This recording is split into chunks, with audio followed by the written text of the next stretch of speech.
Looks like we're live. Yes, we are live, and it's so funny because like you go live, but then it has this minute where it's like actually inviting me to my own channel. That's funny. And I didn't know that at first, and so I just like was sitting over here, like picking my nose or whatever, and I'm just like, oh, it's on. This thing's really on. And so as we get towards the age of tech, here we are. Brilliant. Yay. Good morning, everyone, and welcome. Welcome to this morning's eat and greet. We haven't had a morning eat and greet yet, Maria, so you're like the first. Really? Oh, look at that. I'm an early bird, I guess. That's right, which is fine because really I'm an early bird. Sometimes the later ones I'm like, I'm living off of steam here. Well, you're a Taurus like me, and literally after 5, 6 o'clock, I just want to be on my couch in my pajamas. That is exactly it. On my couch now. Right? You're like, so I just am making away with it. All right, everybody, good morning. Welcome to the eat and greet. Hopefully you have your snack, you've got your notebook, you're ready to just sit and chat with us. I'm so grateful to have all of you here. And today's a good day. I mean, it's a Venus-Neptune square kind of day. And we're going to talk all about that. Plus, we're going to talk about some Neptune retrograde as well. And I look forward to seeing what questions you guys have for Maria and I. We'll be talking to you down in the comment section. Or just to the right of the comment section. So feel free to post, feel free to talk, feel free to say good morning. So welcome over, Maria. It's been a long time coming. We tried this like a year ago and it just fell out. I know it happened when it was meant to, and I'm really glad that we can connect now and talk shop together. It's going to be fun. Yeah, and it's so funny. I laugh all the time, you guys, because Maria's a Taurus as well, and so I just love that we like have a similar vibe. It's very nice. It's just a, you know what I mean? It's a real nice kind of vibe. Comfy, cozy. That's what I feel through the camera. Comfy, cozy. Comfy, cozy. All right. So Neptune and Venus retrograde are in square today. Divine confusion. Yeah. There's so much we could say about this. Gosh, should I start talking? Or yeah, let's do it. Let's jump in. So, all right. So I guess everybody watching by now knows that Venus is retrograde, and Venus is that planet of love, harmony, self-worth, money, values. And Venus went retrograde in Gemini on the 13th, will retrograde until June 25th. And what is particularly defining about this Venus retrograde phase is that it's punctuated by a series of 3 squares from Neptune. The first one happened already when Venus was at station, just hovering, kind of hanging around on May 3rd. And the second one is happening today while Venus is retrograde. And then the third one doesn't happen until July 27th after Venus has gone direct and moved on, although Neptune will be retrograde at the last one. But it's interesting because it sets up a theme. Whenever you have a transit that's extended, that you get 3 or more mathematical hits, it becomes a storyline in our lives, especially if the math touches your chart in a certain way. And I don't know how advanced or beginnerish your viewers are, but I guess we'll run the gamut. And so if you are someone who's got a mutable planet at around 20 degrees, mutable planets are Gemini, Virgo, Sagittarius, Pisces, then it is very likely this Neptune-Venus square will be important for you and pivotal. But regardless, we're all experiencing it. And oh, yes, squares are not easy, right, Stormie? Squares are not, they are motivating, but they are not easy. True, very true. They are motivating. They get us out of our comfort zone. They force us to deal with stuff that we have to deal with. And this one in particular is forcing us to deal with stuff that we have been choosing to ignore, choosing to remain blind to, choosing to not see. And I have to say that today, the events in your life, yesterday, today, tomorrow, there's a bubble bursting in your life somewhere. It's going boop, boop, yeah, boop, wake up. You got to pay attention to this. And the bubble's bursting. And I just, yesterday I was teaching my aspects in astrology class. And when I talk about aspect analysis to my students, I always emphasize that it's the slower moving planet doing something to the faster moving planet. And so in this case, Neptune's a slower moving planet, and Neptune is doing something to Venus. And what it's doing is defined by the aspect. And with a square, what it's going to do is expose the more shadow side of Neptune. And do you want to talk about what that shadow side is, or should I? Go ahead, you jump in there. I'm fielding the comments. So the Neptune shadow is illusion, confusion, deception, guilt, shame. It is not very happy and pleasing, and it's a square. So we have to be realistic and understand that Neptune is presenting all of that potential now in Venus ruled matters in your world. So again, with your financial life, with your love life, with your own self-worth and how you're defining that, and how you're seeing your talents, how you're seeing your abilities out there. And so I don't know where this square is happening in your charts, because I can't see everybody's charts out there, but in general, let's just keep it to money, love, self-worth. And the story began in early May. There's something going on that you just wanted to remain blind to. Mm-hmm. And you're either fooling yourself or someone has been fooling you. And I'm not saying that everybody out there is getting cheated on right now, or everybody out there is about to go bankrupt. So, don't panic and, don't freak out, but just understand there is the shadow energy at work here. And there is an element in your love life situation right now where your eyes have been closed, where you didn't know something. This is information. This is Gemini. Venus is retrograde in Gemini. So this is hidden information or confusing communication. Lies happen. My favorite justification, people like to justify lies sometimes. And people like to say often that a lie of omission is not a lie. And it is a lie. But Neptune Venus squares or Neptune Mercury squares it's very common to have that lie of omission experience where someone thinks that by not saying something, they're protecting you. And what happens is you find it out, and you're more hurt about the fact that the person lied to you than you are about the actual lie itself. So it could be as simple as that, guys, with whatever's going on in your world. It could be that, there is just something that your partner is hiding from you, thinking that this is better. I don't want to hurt the person I love so much. Could be that. Or it could be you're dealing with a lying, cheating POS, and, and you're going to find that out too. So, yeah, and it goes both ways. That's the thing to remember, because it could just as easily be you, right? Do you have a half truth hanging out there? And because Venus is retrograde, did you have a half truth in the past that is now like, hey, we need to talk about this, right? Like this could certainly be.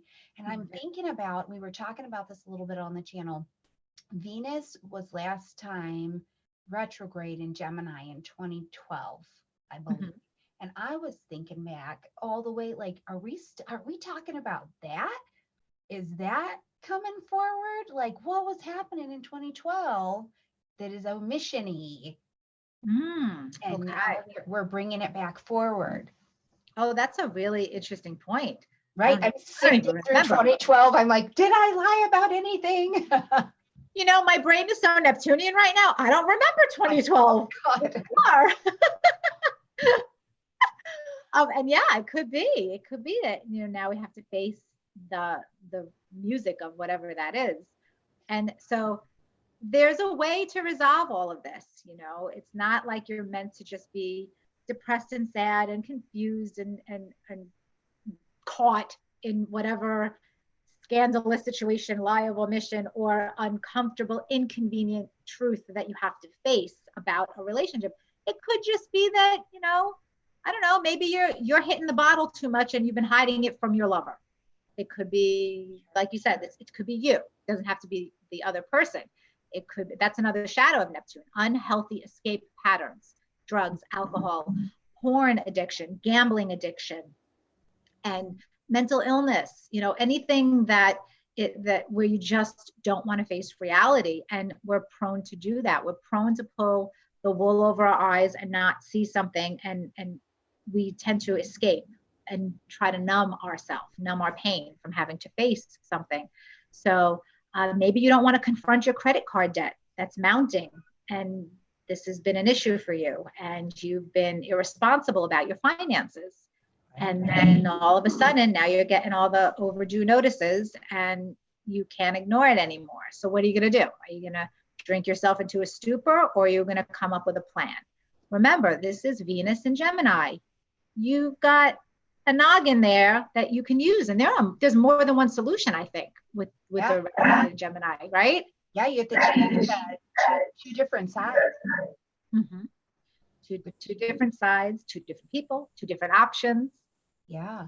The other thing I don't know what you're seeing in your client base or in your world, but something that keeps coming up over here is this delusion I think people continue to run into, self included, of I can't do whatever. My voice isn't valuable. My information isn't valuable. So that place of self-doubt. But the bargaining that happens there, where it's like, can I just stay the way that I was? And the universe is like, no. And so it's highly disappointing for some people at first to find out they're really going to have to take themselves out and give the gift they have. And it's funny to think that that's a holding point sometimes, or it's like a hold back, but I've been seeing that a lot. I don't know about you. Oh, that's an interesting point. That's like lying to ourselves because we don't believe that we are worth something, or that we are capable of something. So, and that ties into the whole Venus self-worth and value. And you know what? Reframe your mindset about all Venus ruled matters now. And today, since we're having the second retrograde hit, this is when I think it's Bernadette Brady has an amazing book, The Eagle and the Lark, on predictive astrology. And the way she talks about transits, what that have 3 or more mathematical hits, is that the first hit of the transit, which for this happened May 3rd, is like you're looking outside your lawn and all of a sudden you see a UFO. And you're like, what? There's a UFO on my lawn. What? That's the first hit of Neptune square Venus. You're actually seeing what it is for the first time coming into your awareness. The second hit, the retrograde hit, which is us, what we're having to deal with now, is, all right, I saw the UFO. I can't unsee it. What am I going to do about it? So now we're processing. We are all in a state of deep internal processing about what this Neptune Venus square means in our world, what this UFO is doing to our life, and how we can fix this. And then the final hit, which won't happen until July 27th, but it's a process, it's a storyline. The final hit is going to be, well, saw the UFO. I thought about how to handle it, and now I'm handling it. And so that goes back to your point of squares are motivating and they force us to change and do something. So if you're in a delusional situation with being irresponsible about your finances, you'll have a plan. You're going to change it by the end of July. Won't be easy, but you'll get there, and you will have to make sacrifices. Neptune sacrifices the shadow.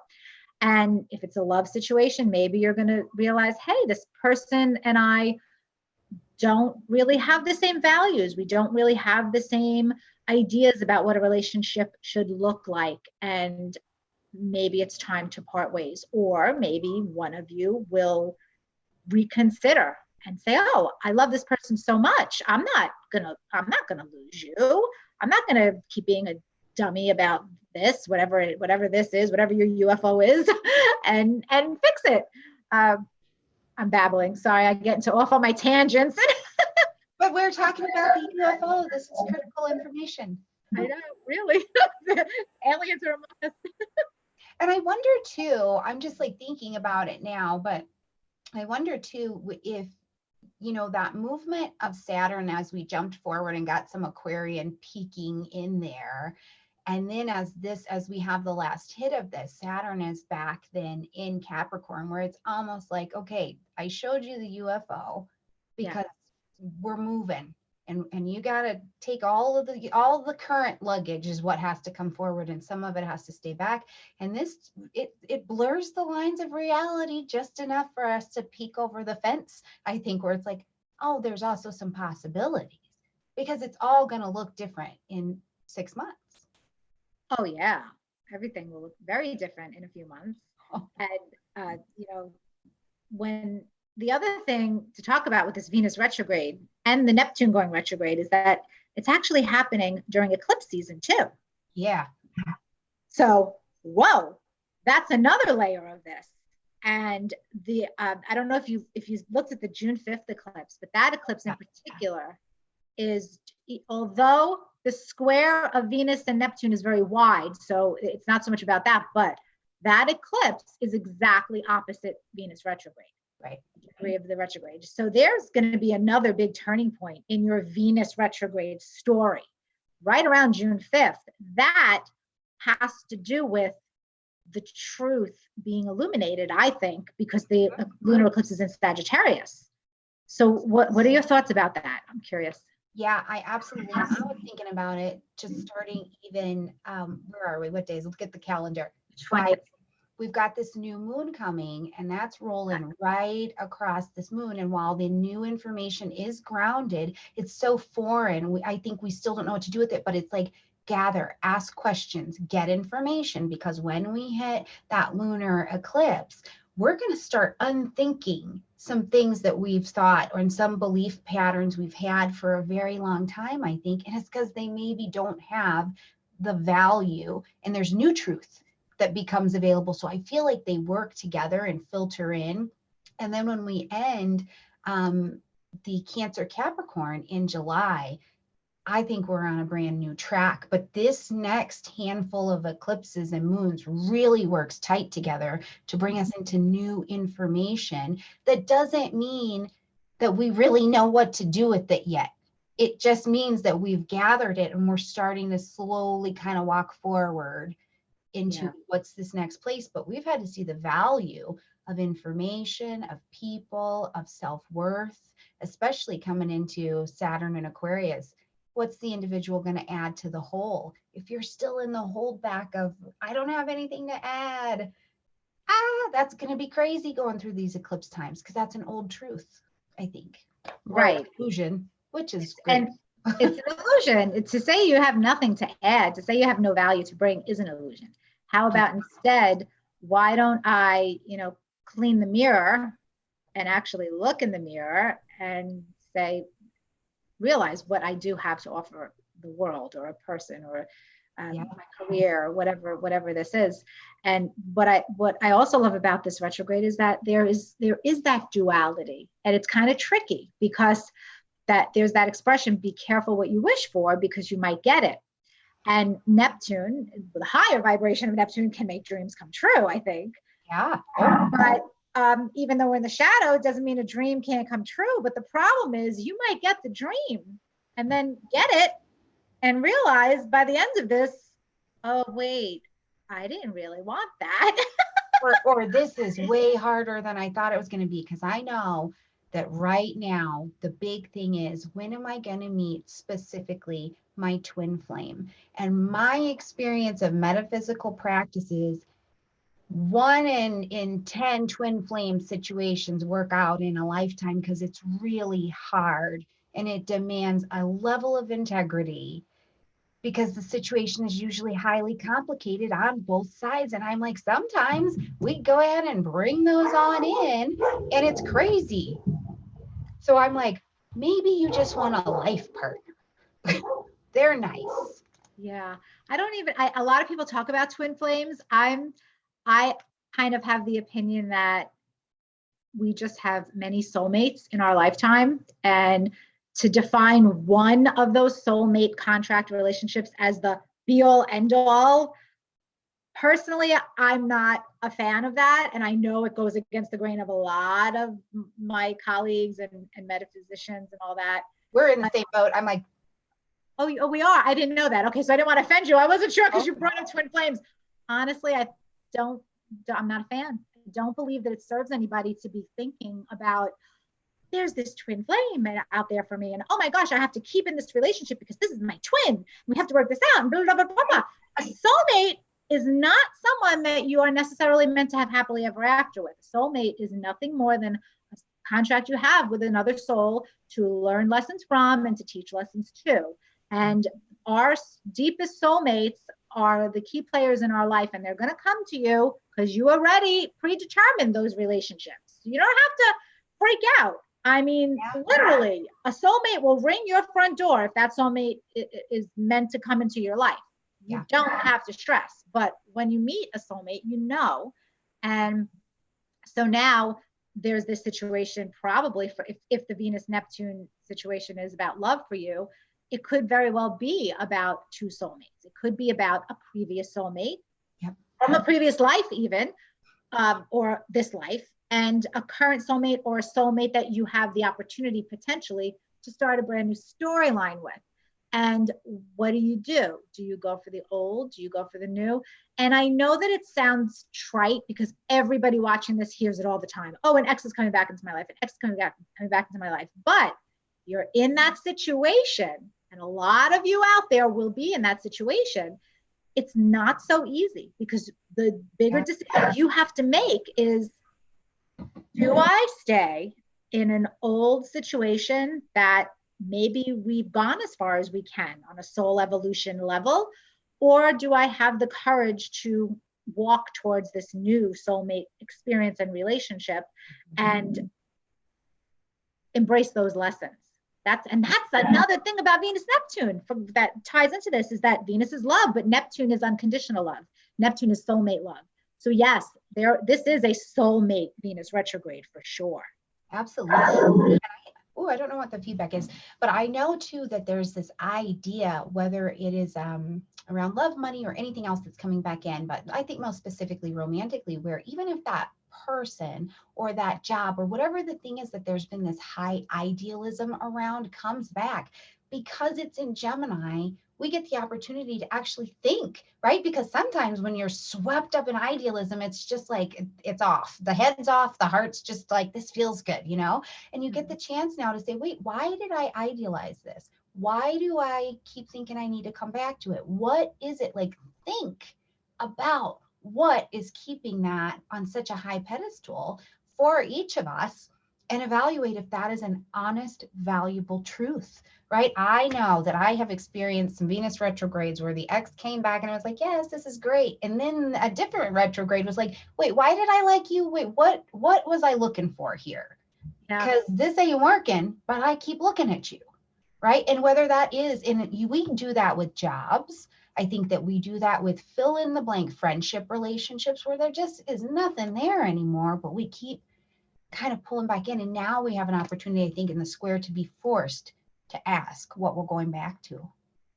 That's very true. And usually the answer to that question, if you look deep enough, is that you're almost settling because you really believe you won't get better. You don't deserve better.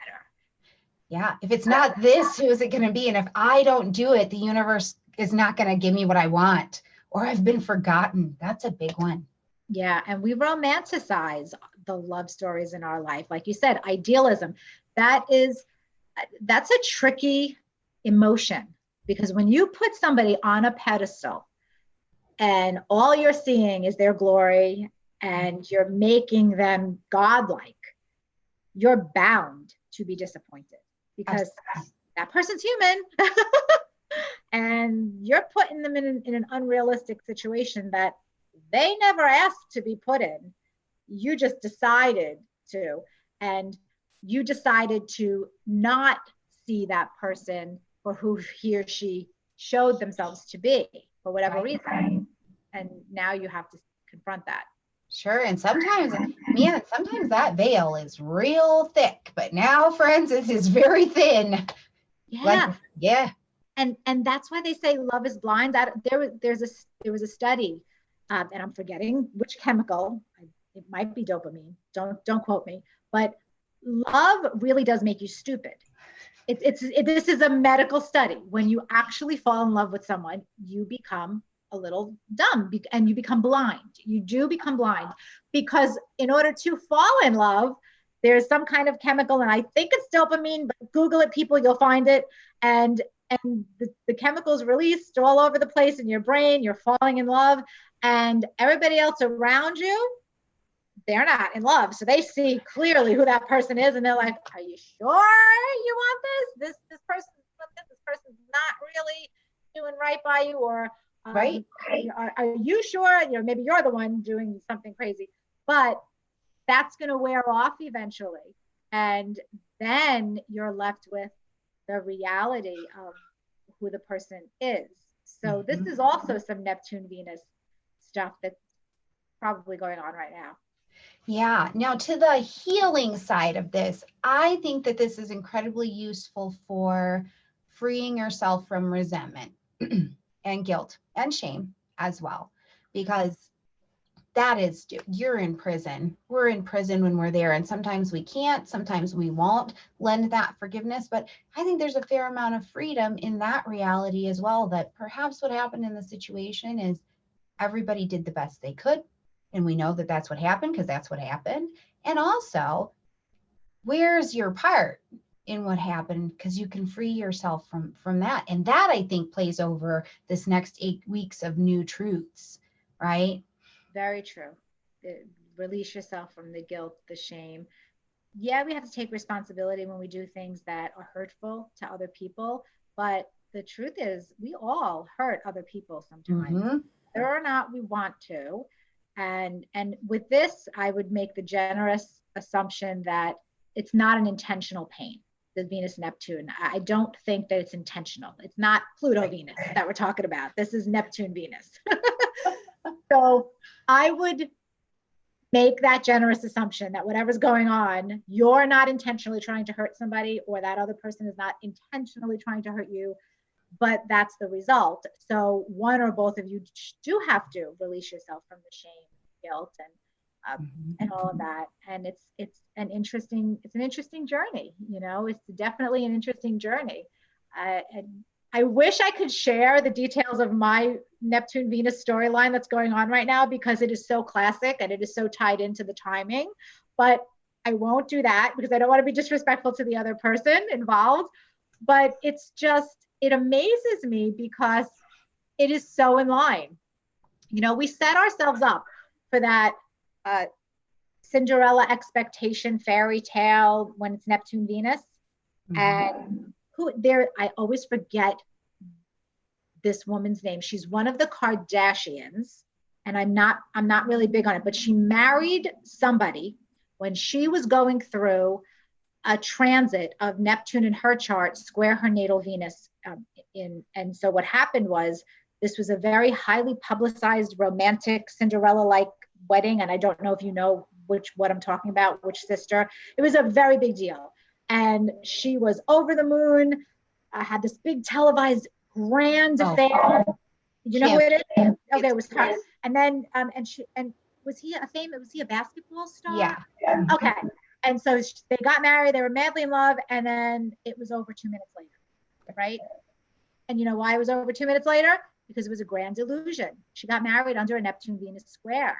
So we're having a smaller version of that now in our storyline, but she believed, right? She believed in the fairy tale. You could tell she was cooked. Absolutely. Oh man, I do remember that. And just the level of disappointment afterwards, which was just huge. And then legal things and so on and so forth. Right. The bubble burst. Yeah, it was financial, a very costly too. Venus money. Yeah. Oh boy.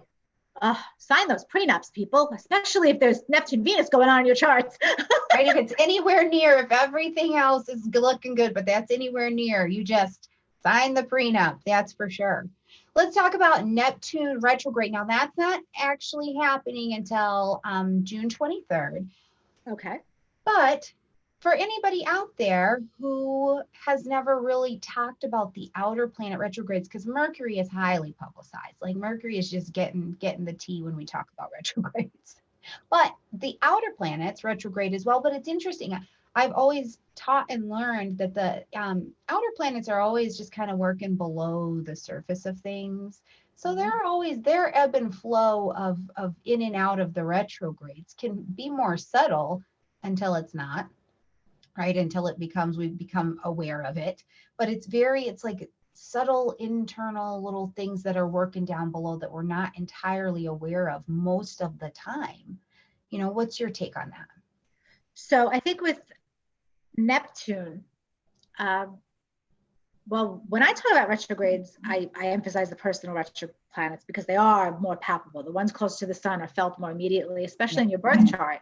The outer planets are retrograde for 5 months, 4 months, a year. So it's not, generally, it's more of a collective influence. But if your birth chart has, let's say, Neptune retrograde, and it's on an angle in your chart, or it's very closely linked to the sun or moon in your chart, then that will be more important. But collectively, in general, now with the retrograde phase that's going to happen, Neptune is the planet of psychic spiritual realm, the illusions, confusions, artistic imagination, all of that.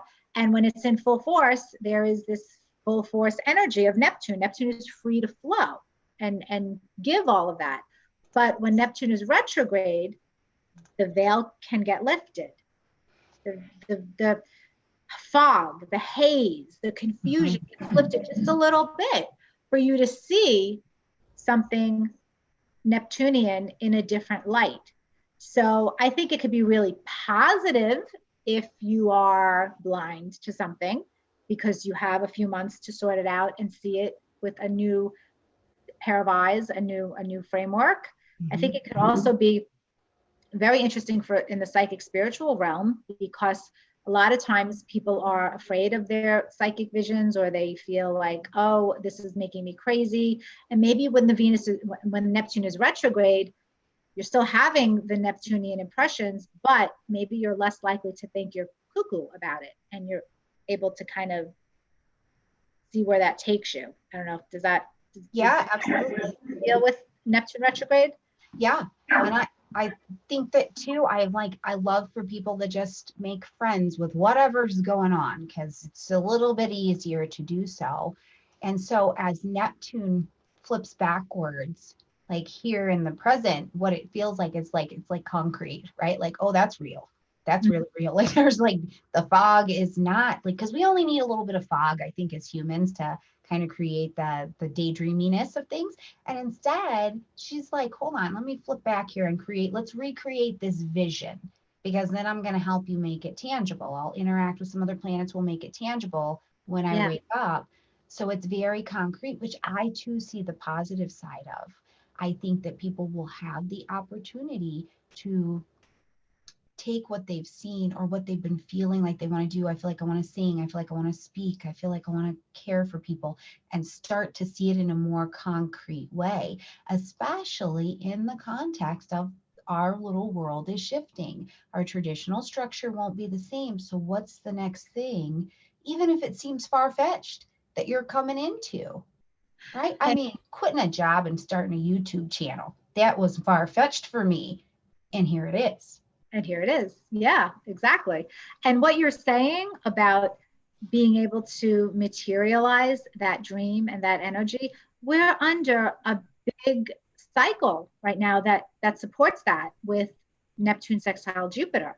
And in fact, on July 27th, when we have that last hit of Venus square Neptune, we're also going to have our second mathematical hit the same day of Neptune sextile Jupiter. Neptune will be retrograde.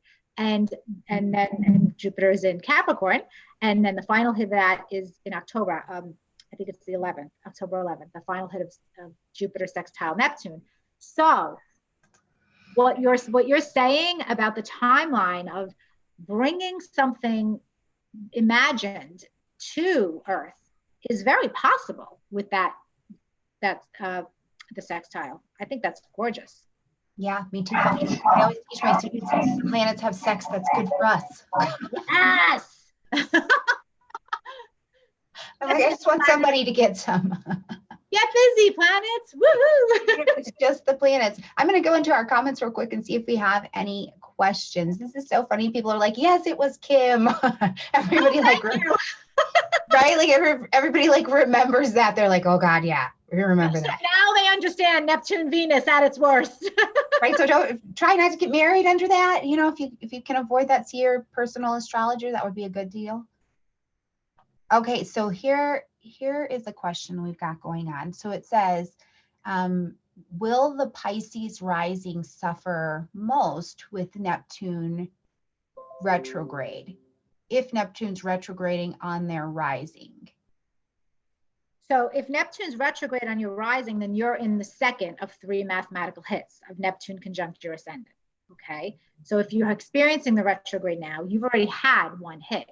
You've already had 1 pass of Neptune over your ascendant, and now it's retrograding. And remember the analogy of the UFO. There, you already saw the UFO, and now you're processing it, and the UFO is connected to your identity. And there is a very big, my son has Pisces rising, early degree. So he experienced this when he was a teenager. And obviously I've seen other people go through that, but it is a disintegration of your identity. And it is very much a softening. It could be a softening and a psychic awakening being in Pisces, but it can also be the biggest identity confusion of having to confront, who am I? Why am I lying to the world about who I really am? Why am I hiding? Why am I ashamed of who I really am? All of that. And so it is possible that you're trying to escape that with an unhealthy escape pattern, lying to yourself or numbing your pain and all of that. I'm not saying that everybody who has Neptune over the ascendant does that, but I always advise my clients that when you're going through a hard Neptune transit, you've got to go high vibration Neptune. It's urgent, because if you don't go high vibration Neptune, the shadow's there, and you want to leave no room for the shadow. So what's high vibration Neptune to this person with the second hit? It is anything spiritual, anything at all spiritual. I don't care if it's God, Buddha, if it's just the psychic, talking to your guides, your angels, whatever that is for you, going to psychics, getting psychic advice, or developing your psychic spiritual abilities, or anything that has to do with art, music, film, photography, water. You must go through some kind of heavy water therapy. Be at the beach, get an indoor waterfall somewhere on a table, do something, take baths, do something with water, because it will be very healing for you during this difficult, confusing time. And remember to float. Neptune, if you don't float, you're going to drown. So Neptune over the ascendant is an invitation to understand that you're not going to have the answers right now, and make peace with the unknown and float in that. And after the cycle is over, you're emerging with a new identity that's more compassionate, softer, more spiritual, and I think better. So it's okay that you're lost right now. You're supposed to be lost. It's a good invitation, ladies. And it's interesting because my oldest daughter is Pisces rising, and just knowing her chart, I've been kind of watching her to see. I'm like, what's happening here? And when we had the first hit, just the day after, which was my birthday, she came and she sat me down and she said, "Mom, I think I like girls." And I was like, "Oh, honey, I know." Are you joking? Like, I am your mom, and I know. And she's like, "Really? Oh, okay." But she's so cute, because the other part of it is she has this discovery here when this hit happens, and we're in quarantine, and she said, "But I don't really know what to do, and I don't really have any time to practice that because I'm just at home." And I was like, yeah, I get it, right? So it's that same thing where you're like, you have this little revelation, but then it's like, well, now what? And it just was so neat, because as I was watching it, Maria, I tell you, I was like, this kid, I think she's gonna know now, and let's just see. Wow, that's awesome that she can come to you with no judgment, no issues, no worry and anxiety. Because remember, there could be a lot of shame connected to that Neptune shadow for somebody else, especially if you make the person feel shame. So obviously you made her feel no shame. You made her feel like, okay, this is who you are. It's all good. You're loved, you're whole, and you're beautiful. And let's see what happens next in this discovery of who you are. And that's awesome. That's awesome for you. That's a great story. Yeah, it was a good moment too, because as she was sharing with the rest of our family, everybody was like, we know, right? Like it was just so like we're clear. But it was so great because what I told her is, she said, if you knew, Mom, why didn't you tell me? And I said, it is not my job to tell you who you are. It's your job to discover it and tell me. Very, very true.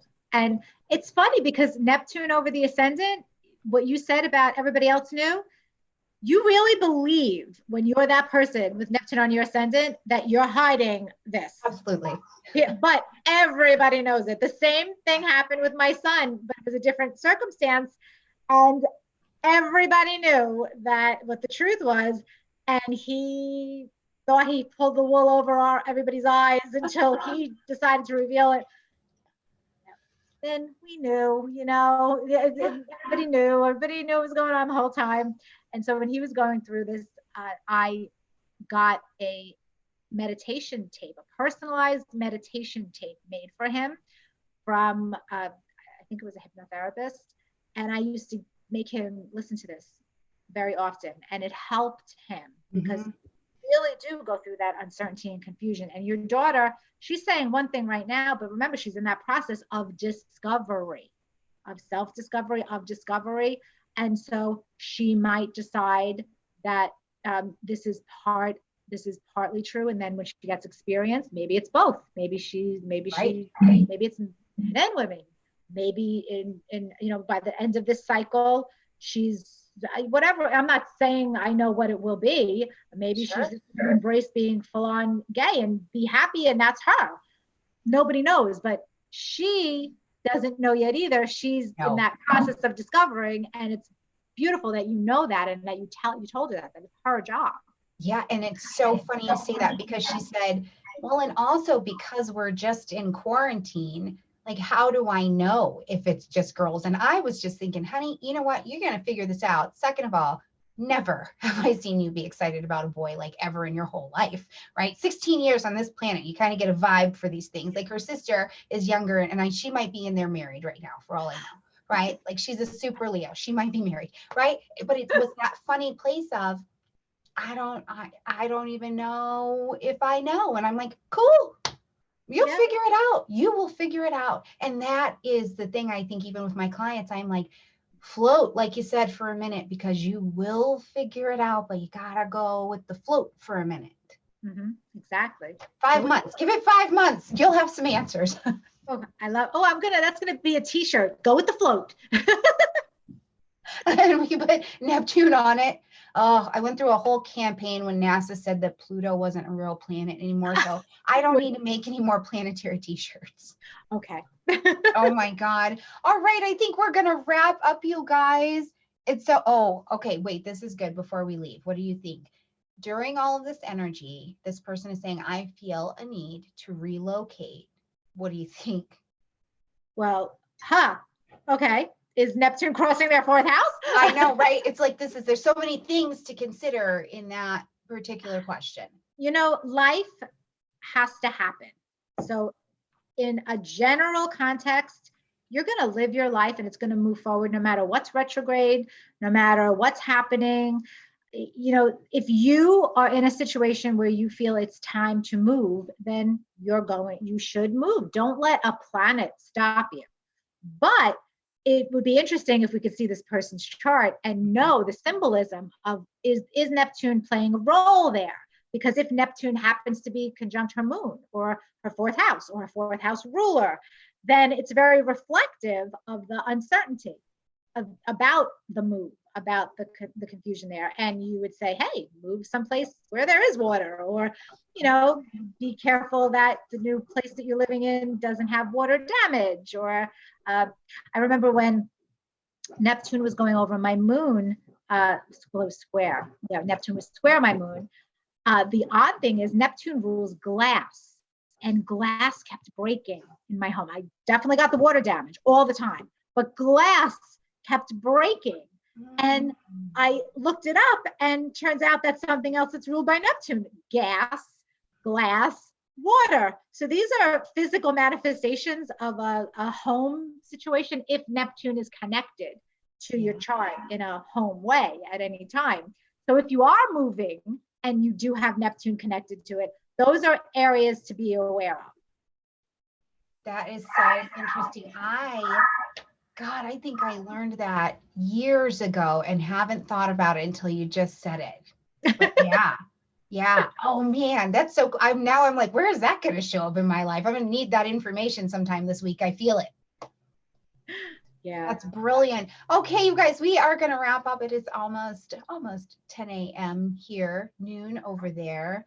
But Maria, thank you so much for coming over. This has been so fun. And it's so great because people in the chat are like, yay, we're here live. We love you too. So that is such a nice, that's so nice. I'm so honored. I loved connecting with you. We have to definitely do this again in some other way. When I get my podcast back on, you got to come on. I would love to have you. Oh my gosh. Yeah. There's like a bazillion things in astrology and just the world to talk about. So we'll find something and we'll do it and it will be good. Oh, yeah. Thank you guys for being here this morning too, taking some time for us. If you're watching on the replay, we look forward to connecting with your comments in the comment section down below. You can find all of Maria's details on how to find her, work with her, listen to her podcast, listen to her videos. All of that will be underneath this video. So we will see you guys in the next Eat and Greet, which will actually be at 2 p.m. Mountain Standard Time this Friday. Gary Caton will be here and we're going to talk about Mercury retrograde in Cancer. So we will see you guys soon. Bye, everybody.